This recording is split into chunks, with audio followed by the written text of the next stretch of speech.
I've always had some sort of an interest, some may say obsession, with the Seven Pines battlefield where I stand right now. I've always been interested in the fight. It's the largest fight in the East to date, the second most costly battle of the Civil War up to that time, and yet, tragically, most of this battlefield is lost. There's an airport, there's rampant development around here, and therefore the trust hasn't saved any land here until right now. We have this opportunity to preserve some real deal acreage here, more than 10 acres of the Seven Pines battlefield with some adjacent tracts maybe available in the future to actually make somewhat of a park here at Seven Pines. Let me explain. We're talking about late May of 1862. You know the deal. George McClellan moving his Union army toward Richmond. He's getting so close to Richmond that the Confederates have to do something. And on May 31st, they lash out from that direction, from the west, on the Union forces. We're talking about the 4th Corps and the 2nd Union Corps, heavily involved on this side, the north side of the battlefield, sort of. And it gets intense right around here on the property of Francis Adams. You've got New York soldiers here, you've got Massachusetts soldiers here, and the Confederates launch 2 late-day attacks in this area, and both are repulsed, one of which results in the near death of J. Johnston Pettigrew. You've heard of him from Gettysburg and other fame. He's going to live a little bit longer than people would have expected. And then some of the troops from right here launch a massive counterattack, in part from the tract we're trying to preserve. In a way, this is the epicenter of the attack. Another reason why this battle is important, of course, is that it famously puts Joseph E. Johnston out of action for a while. He's in command of the Confederate Army, and that puts Robert E. Lee in command of the Confederate Army. And this relates directly to Francis Adams because his brother lives just a few miles away from here at a place called Gaines's Mill, where Lee will achieve his first real deal battlefield victory. And we're going to hear more about Gaines's Mill and the opportunity there from our good friend Bobby Crick.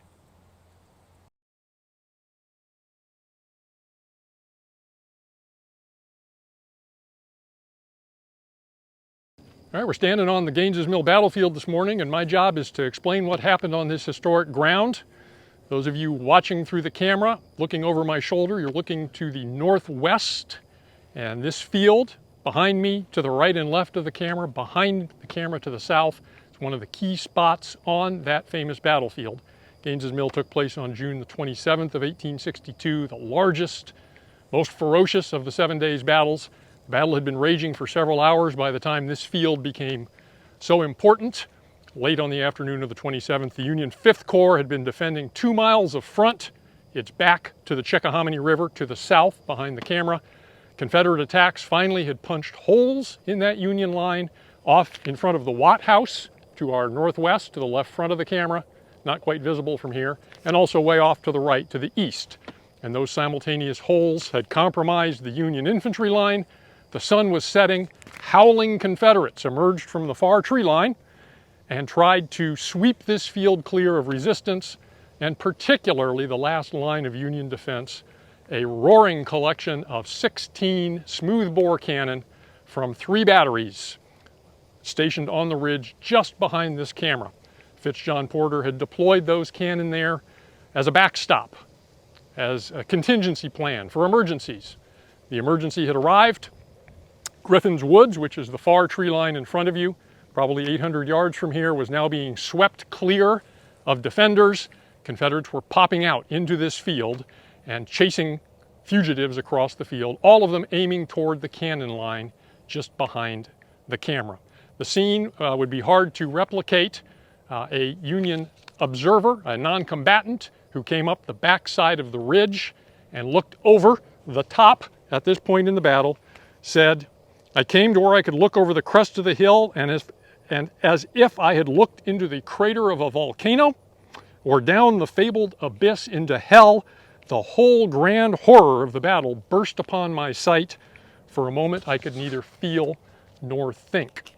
Well, the drama reached its crescendo when Confederates formed up around the Watt House, just the other side of the trees to the left front of the camera. About 1,000 men, mostly 18th Georgia from Hood's Texas Brigade, but also some Texans and some Mississippians and some Alabamians and some Virginians, all cobbled together, all of them attacking right into the lens of your camera, trying to capture the line of cannon just behind the camera. Confederates got about halfway, about to where this non-historic tree line is situated in front of you. They stopped for a final rest to steel their courage before swarming up the hill. Lieutenant Colonel Ruff of the 18th Georgia, I think he was the animating spirit in this attack, stood up on the edge of the swale down there and said, "Come on, Georgians, let's let them taste some cold steel," meaning the bayonets. And the men let out a tremendous cheer, came racing right toward the camera, and suddenly, dramatically, the ground began to tremble like an earthquake, according to one Texan, and suddenly, from the left, off the sight of the camera, from the west, Union cavalry materialized onto the battlefield. This is an infantry field. Suddenly, an injection of 230 horsemen of the 5th United States Cavalry made a desperate charge right into the side of the Confederate attackers. Their purpose was to cause a diversion, which it certainly did, to buy time for the imperiled Union cannon just behind the camera to limber up and hustle off the field. The cavalry were trying to sacrifice themselves to save the guns, and it was a colossal failure. For one thing, no one had told the artillerists that this was going to happen, and so they were puzzled and bemused. The Confederate infantry simply pivoted, probably right where I'm standing, fired several volleys into the mounted men of the 5th U.S. Cavalry, killed more than 100 horses, knocked down 6 of the 7 officers in the 5th U.S. Cavalry. Cavalry charge dissolved and faded away.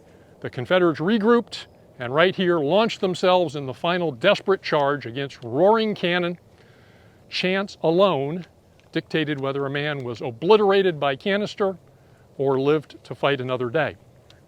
And the Confederates fought their way into those guns on the ridge near the historic Joseph Adams House, and they captured 9 of the 16 cannon, including all 4 of Easton's Battery A of the 1st Pennsylvania Artillery, killing Captain Easton when he refused to surrender.